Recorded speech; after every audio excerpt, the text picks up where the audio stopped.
With Charles Davis, as always, I'm Brandon Gaudin. Charles, you talk about storylines in this one. I think it begins and ends with our two quarterbacks, certainly two of the best in the business. And nowadays, I don't think you can get by for long periods of time without a top-flight quarterback. The way the game is played, with all the responsibility he has.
With Charles Davis, as always, I'm Brandon Gaudin. Charles, you talk about storylines in this one. I think it begins and ends with our two quarterbacks, certainly two of the best in the business. And nowadays, I don't think you can get by for long periods of time without a top-flight quarterback. The way the game is played, with all the responsibility he has and how the game flows through him, if he's not on the top of his game, your team's not going to benefit at all. And we are underway in Allegiant Stadium.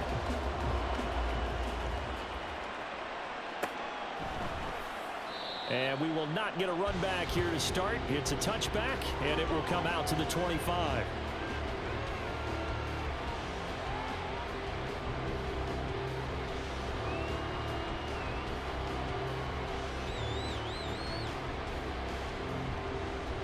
Got it. Ready?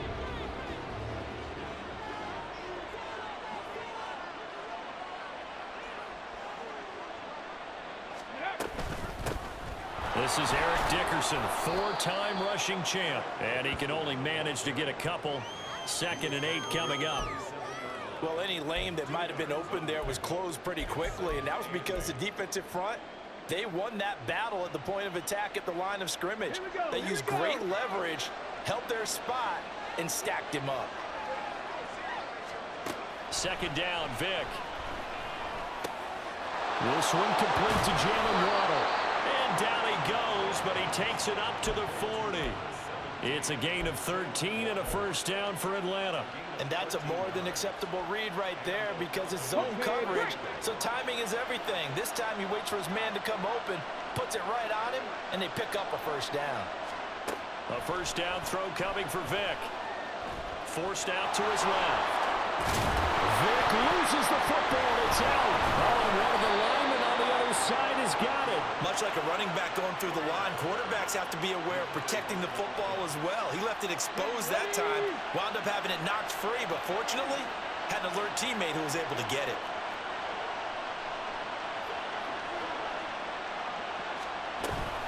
Going to give it up the middle. Here's Dickerson. And he is going to be stopped cold behind the line of scrimmage. In search of 4 yards here to pick up the first down.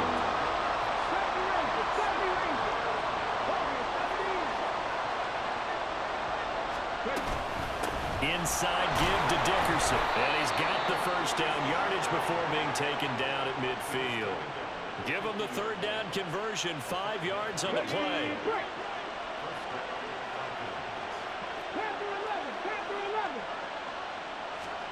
Vic now from the 50. And that is incomplete. He couldn't hold on through the contact. Brings up 2nd down. It's pretty early in the game, but they've already tried to establish him not just as a runner, but as a receiver as well. Didn't happen there, but I wouldn't be surprised at all to see them try again shortly.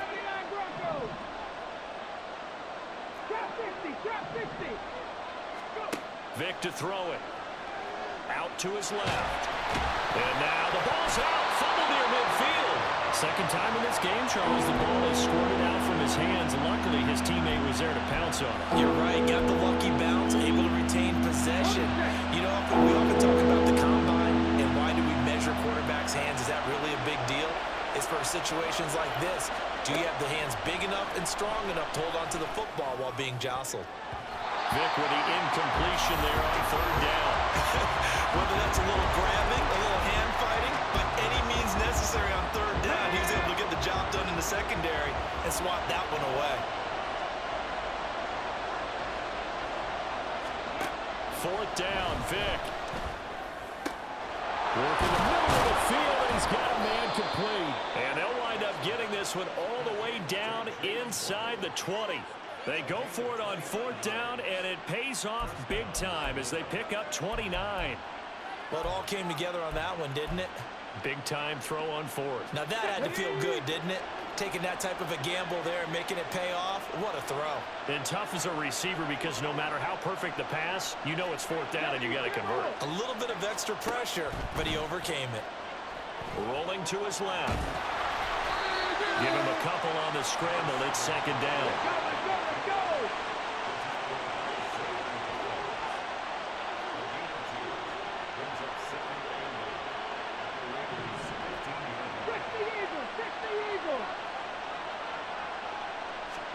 From the gun, Vic.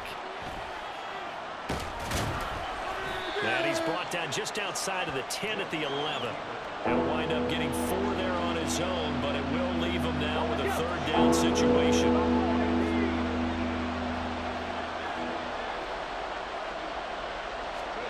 Throwing, Vic.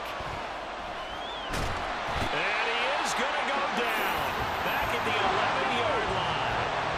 And no field goal try here from the red zone offense out there. They'll go for it on fourth.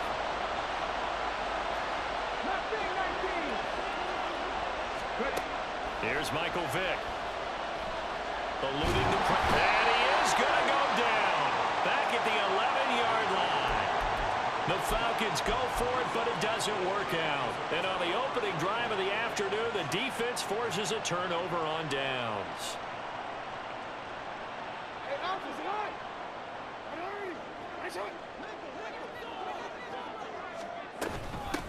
They run it with a Hall of Famer, Eric Dickerson. And he'll get it up here this time to the 21. Now that was an excellent run. And when you see that happen, that's when you're seeing guys doing their job and then some people doing a little bit more. Offensive linemen and tight ends, they're expected to block.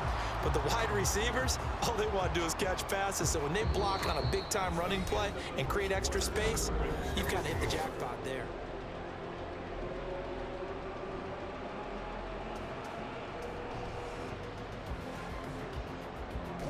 Options galore here. Second and a few inches. Dickerson on the handoff. And he's brought down, getting this one up to about the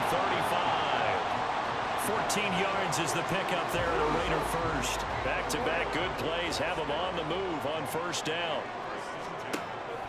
Play action. It's Jackson. A short little throw taken in by Reed. And he gets this one to midfield before he's brought down. The catch and run there, good for 16 and a first. And what a nice example there of a tight end doing exactly what he needs to do. How about how he worked his way to the outside, made sure he secured the catch, and then anything after that, we count that as a bonus. And indeed, he gets enough for the first down. And not a whole lot of room to operate there on the first down run. He gets maybe 3. From the 46, here's a second and 7.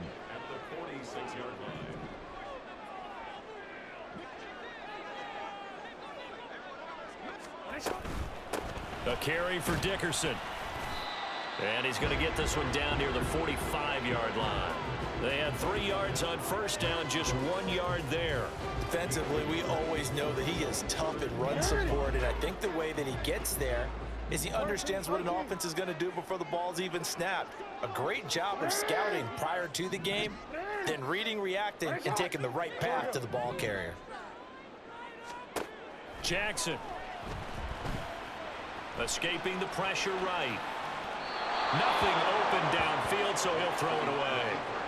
One thing you always worry about when he breaks the pocket is he going to take off with it? That time, the pressure was starting to close in, and he's just got to throw this one away.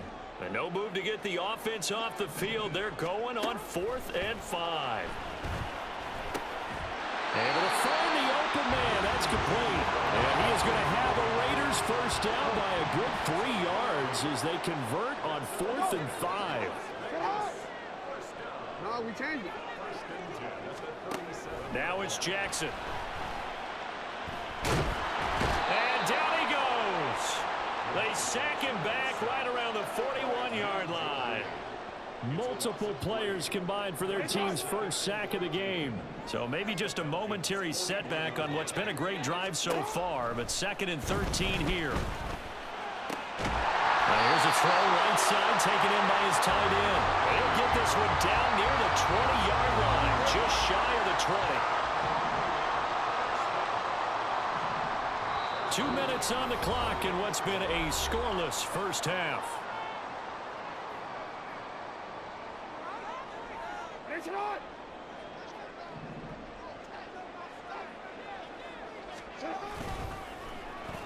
Well, now they'll try the end around.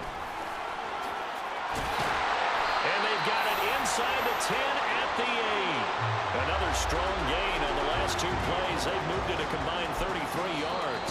Now the Falcons going to use one of the... Hey, clown. Hey, let me tell you this. If you got to move my cornerbacks back for you to play the game, if you got to have players out of position to play the game, you trash as fuck, nigga. You lame as hell, nigga. What's wrong with this weirdo, nigga?